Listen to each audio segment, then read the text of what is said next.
Hello and thanks for checking out ChartGuys.com. We're proud to be one of the most successful technical analysis communities online, teaching you the skills to become a more confident, effective, and informed trader. Join our community of hundreds of analysts worldwide working together to learn the charts, generate profit, and achieve financial independence. For access to daily live chart analysis and market coverage, a thriving chat community, along with dozens of hours of exclusive educational materials. We look forward to seeing you. Let's check out some charts. All right, time for some USMJ now, and I did BAMM in the other video, and that should have been in this video. It is USMJ. So Curaleaf, unable to break the all-time high. First thing is a good incentive for profit taking, and it definitely incentivized me to lock in more profit. So I sold this morning as soon as we couldn't break resistance, and I'm still waiting to potentially re-add that half position. So if you have been following along, I did the same thing where on the US side of things, I sold just under 10.99 and then rebought at 10.50. And now I sold just over 11 and I'm looking to rebuy again. The reason I'm looking to rebuy is number one, the daily chart is coming off of all-time highs and it's seeing normal, healthy, low volume consolidation. Number two, we knew we were overextended on hourly timeframes. We didn't consolidate on a lot of USMJ names yesterday's trading. So we have no hourly support to go off of, and we're still looking for an hourly higher low to form on Curaleaf. Anything above 1342 is an hourly higher low as far as I'm concerned. So we're going to watch low of today first thing tomorrow. If 1426 holds first thing and the bulls shift and break 1465, I'll probably re-add that half position at a discount of 3 or 4%, maybe 5% lower entry than where I sold it. And if we break that support of 1465, I'm still going to be looking for an entry. I'm just going to be a bit more patient. I'll wait for the 15-minute oversold potential signal. If we get 15-minute oversold, then I'll look to add closer to that 1342 support. Perhaps it'll be down around the $14 area. All depends on how tomorrow's start of the day goes, but pretty much anywhere that I do choose to add will be lower than where I sold it at. And the reason I sold was the inability to break the all-time high first thing.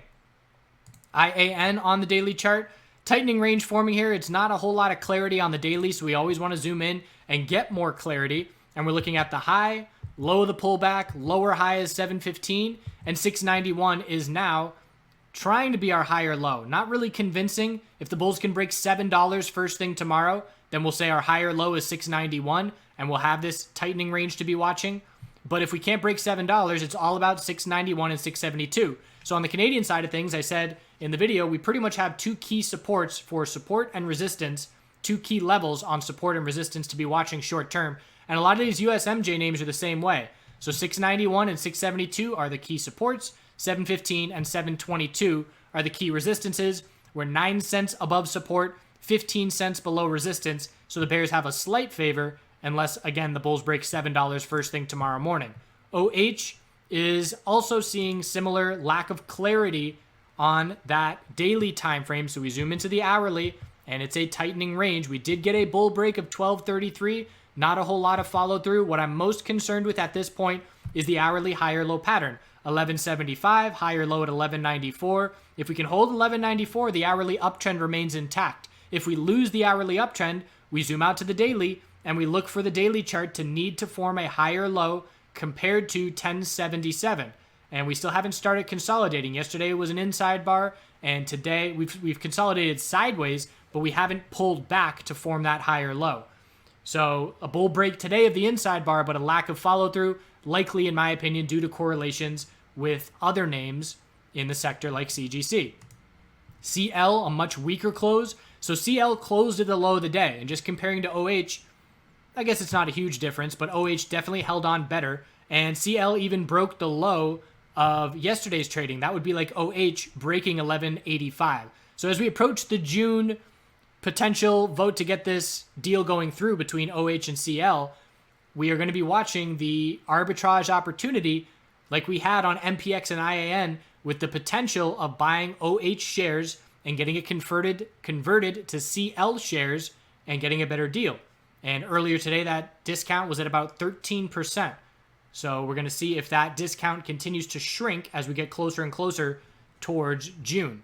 But as far as CL goes, the hourly time frame, it's in an equilibrium as well. It's a little bit of a different setup But I would still be watching this range, 1777, 1612, 1720 is the lower high, and we're right on top of 1612 support. If we lose it, we lose the hourly uptrend convincingly, and the daily higher low has to form, and it's essentially a double top at the all-time high. We did get a new all-time high by 8 pennies. That's not convincing, so the bulls must form a daily higher low compared to 1416, and the amount of bear volume today is a bit concerning. OH also had a little bit of an increase in volume, but some of that is bull volume because we did break that high of yesterday. And CL, if I want to see where the volume was at, whether it's bulls or bears, and it's clearly the majority of that volume is favoring the bears.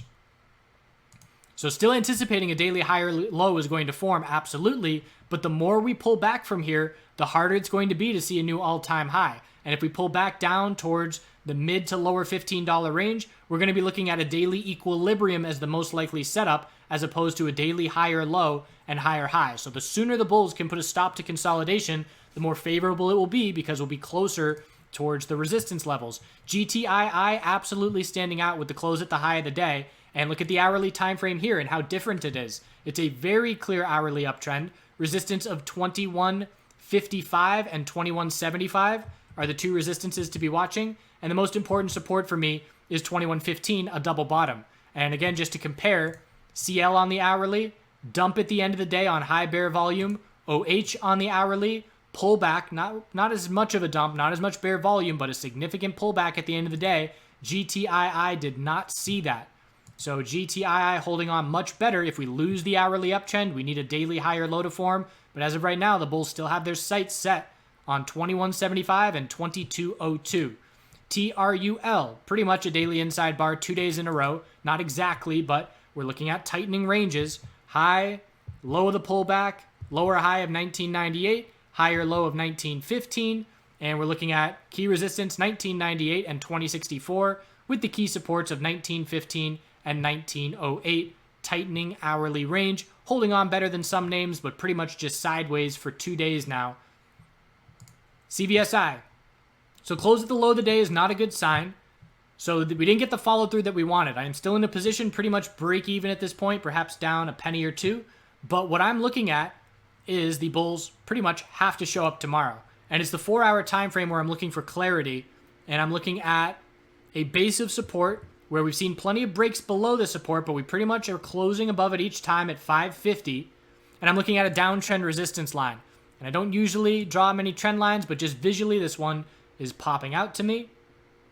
So I'm looking at that downtrend line where no candlestick is closing above that resistance, and we rejected yet again. So in order for the bulls to turn this momentum around, and actually I do believe we closed at 570. I'm going to have to double check that. Might be a little fluke here in CVSIs, or I should say in TradingView.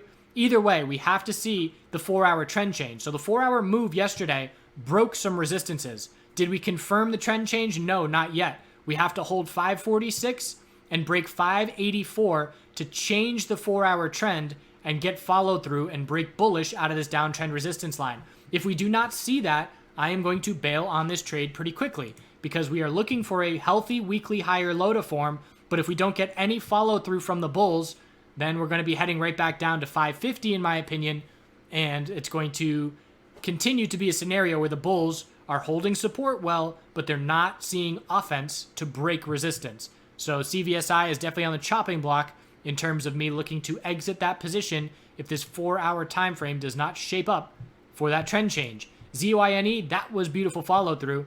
Bulls still in full control here, hourly higher low of support. Looking to see if the bulls can maintain 971 to keep in full control. Resistance is 10 psychological, and then 1054 is the next level. There's actually a gap on the daily. 1015 and 1051 are the next two levels. If we lose the hourly uptrend, we're just looking for healthy daily consolidation to form a higher low. But the hourly uptrend's intact, the bulls are strong, and this, out of the two plays, again, clearly I chose the wrong name. Yesterday, I highlighted first thing in the morning, 2 plays I'm watching, CVSI and ZYNE. Chose the wrong one, and that's fine, because next time, I'll choose the right one. And as long as I'm limiting risk and limiting downside potential, everything will work out just fine. TILT, definitely standing out. So I am interested in Tilt for an entry for a number of reasons. Number one, bulls are proving it to me. So this is one of the most significant bounces on the daily time frames in the MJ sector over the last 4 days.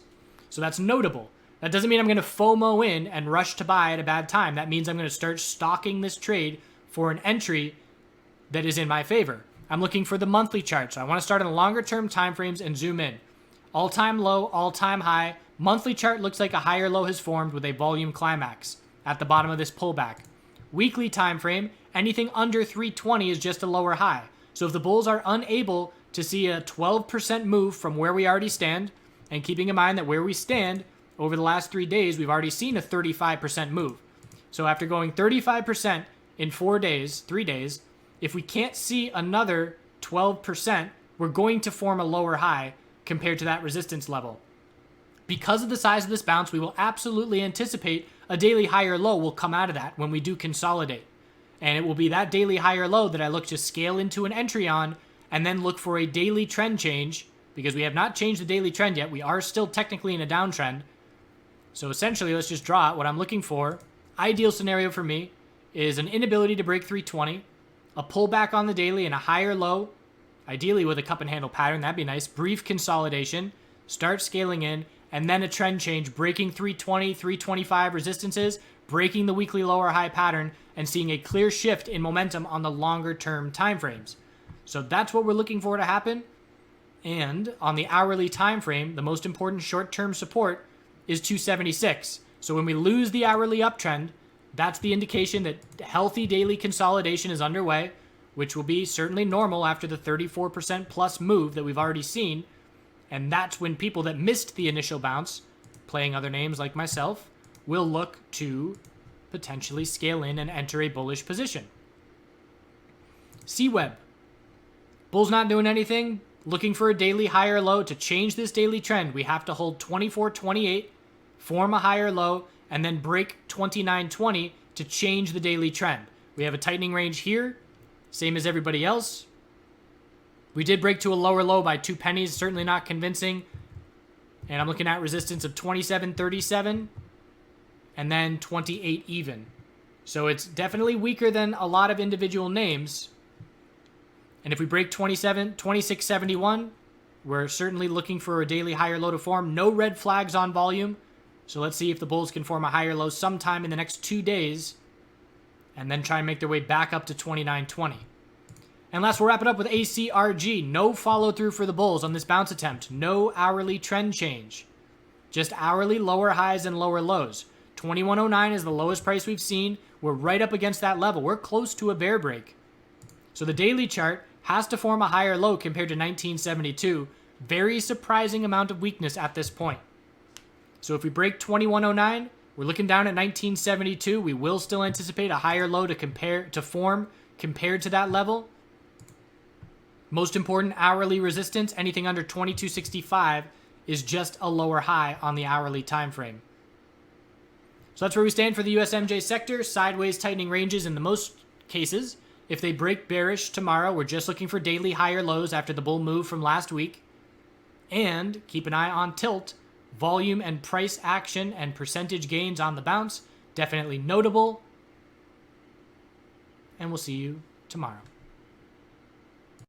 So we'll wrap up story time here with New England and the White Mountains. And then we'll get into more current recent stuff. I'll go over my garden game plan and we'll watch it grow before our eyes. But first things first, this is Baxter State Park. Oh man, mountain is slipping my mind. Someone's going to name this mountain. It's the end of the Appalachian Trail. If you start the Appalachian Trail in the south and you hike up north, this is the last hurdle to get through to complete the journey. And anybody that does that journey is absolutely insane and an absolute machine to pull that off. But go to the White Mountains and New England in the fall, as it is an incredible place. So an awesome hike up, and this is the trail. This is called Knife's Edge Trail to get to the top, and it's pretty sketchy. But it was a good time. I went with a couple of buddies, and this was just a short, overnight weekend stay where we did this hike. And then from there, headed back down to Maine, where I had worked on the farm for that season. So revisited back in Maine Met some sheep friends. That's Timo, the guard dog. He is currently guarding sheep in heaven. And these are the two female dogs. That's Bear and that's Sobe, Australian Shepherds. Those are the ones that would always fight. I wonder, I wasn't there a whole lot once Timo moved in. He was a neighboring farmer's dog and they were moving. And I wonder if Timo kept them in line more. I'd be curious to know that answer. But the leaves changing and the landscape is just all color explosion and really cool to go check out. And here in North Carolina, Western North Carolina, I would say it doesn't rival, but it's not a far second behind New England in terms of foliage in the fall. And these are 3 books that I read on my road trip up north. Hempbound, this was a really good one, just in terms of updated information about the legalization of hemp and how Canada had the head start and how the U.S. would need to learn a lot from Canada, who had, in the U.S., it was really, you couldn't even get cultivation equipment for hemp. It just wasn't even made. So it was very interesting watching the development of and obviously it's changed very much since then, but the hemp industry. And this is more on lucid dreaming and things of that nature. And always down for some Native American insight and knowledge. And that's another good one. Lame Deer, Secret of Visions. And the other one is Black Elk Speaks as a good one. And that's that. So I will see you all tomorrow. Have a good day.